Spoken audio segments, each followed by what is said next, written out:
South Indian special Chettinad chicken உப்பு கறியோட recipe ரொம்பவும் ப்ராப்பராக டீட்டெயில்டாக இதில் சொல்லியிருக்கோம்.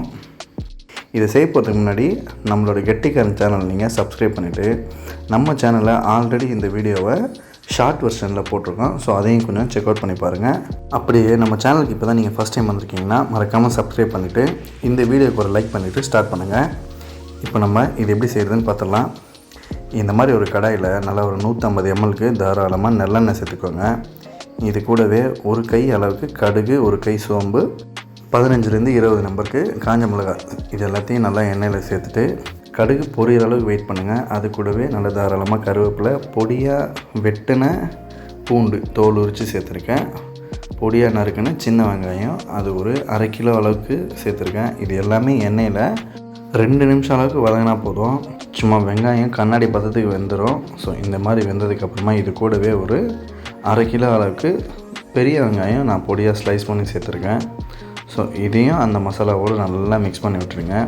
வெங்காயம் வதங்கிட்டு இருக்கும் போதே இதுக்கு தேவையான அளவுக்கு உப்பு சேர்த்து வதக்குனிங்கன்னா சீக்கிரம் ஆகிடும். ஸோ நான் இப்போ உப்பு சேர்த்துட்டு இதை அப்படியே கொஞ்சம் மிக்ஸ் பண்ணி விட்டுட்டு இப்போ நம்ம மிக்ஸ் பண்ணி வச்சுருக்கிற சிக்கன் நம்ம இதில் சால்ட்டு, மஞ்சத்தூள், இஞ்சி பூண்டு பேஸ்ட் சும்மா கொஞ்சமாக சேர்த்து மிக்ஸ் பண்ணி வச்சுருக்கோம். இதை இப்போ இதில் சேர்த்து நல்லா மசாலாவோடு மிக்ஸ் பண்ணி விட்டுருங்க. வெங்காயம் 50% தான் குக் ஆகிருக்கு. ஸோ மீதி இது கூடவே சேர்ந்து மசாலாவோடு ட்ரை ஆகும். இந்த ஸ்டேஜில் நல்லா ஒரு 100 கிராம் அளவுக்கு திக்காக ஜிஞ்சர் கார்லிக் பேஸ்ட் அரைச்சி வச்சுருக்கேன். இதை சேர்த்துருங்க. மஞ்சள் தூள் சும்மா ஒரு 1/2 ஸ்பூன் சேர்த்துட்டு 2.5 ஸ்பூன் அளவுக்கு காஷ்மீர் சில்லி தூள், மிளகாத்தூள் சேர்த்துருக்கேன். இப்போது நம்ம சிக்கன் சேர்த்த உடனே மசாலாவையும் சேர்த்து அது கூடவே எல்லாத்தையும் ஒன்றா மிக்ஸ் பண்ண ஆரம்பிச்சிடலாம். இதை ஒரு லாங் டைமாக நம்ம குக் பண்ணும்போது மசாலாவில் இருக்க பச்சை வாசனை எல்லாமே நல்லா போயிடும். ஸோ இப்போதைக்கு எந்த தண்ணி எதுவுமே சேர்க்க தேவையில்லை. இந்த மாதிரி எண்ணெய் சைடில் கொஞ்சமாக பிரிஞ்சு நிற்கும். அந்த ஸ்டேஜில் சும்மா சிக்கனுக்காக கொஞ்சமாக தண்ணி சேர்த்து இதை அப்படியே மிக்ஸ் பண்ணி விட்டுடுங்க. ஒரு 15 நிமிஷத்துக்கு அப்புறமா நல்லா சிக்கன் பீஸ் குக் ஆகி நிற்கும். இதுக்கு தண்ணியே தேவையில்லை. நம்ம சிக்கன் பெரிய பீஸாக போட்டிருக்கோம். ஸோ அதனால் நான் தண்ணி சேர்க்குறேன். நீங்கள் சின்ன பீஸாக போடும்போது தண்ணி இல்லாமல் இது குக் ஆகிடும். இந்த மாதிரி 15-20 நிமிஷத்துக்கு அப்புறமா நல்லா ட்ரை ஆகி நிற்கும்.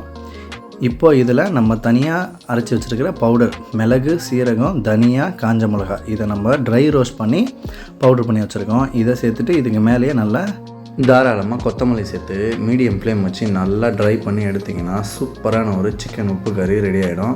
ஸோ இதை அப்படியே எடுத்து சர்வ் பண்ணி சாப்பிட்டு பாருங்கள். ரொம்பவும் டேஸ்டியான சிக்கன் உப்பு கறி ரெடி. கண்டிப்பாக இதை நீங்கள் ட்ரை பண்ணிவிட்டு எப்படி இருந்துச்சுன்றதை கமெண்ட் செக்ஷனில் கமெண்ட்டில் சொல்லுங்கள். இந்த ரெசிபி உங்களுக்கு உண்மையிலேயே பிடிச்சிருந்துச்சுன்னா மறக்காமல் லைக் பண்ணிவிட்டு அப்படியே நம்ம கெட்டிக்காரன் சேனலை சப்ஸ்கிரைப் பண்ணிவிடுங்க. Ta-ta bye, see you again. Thank you.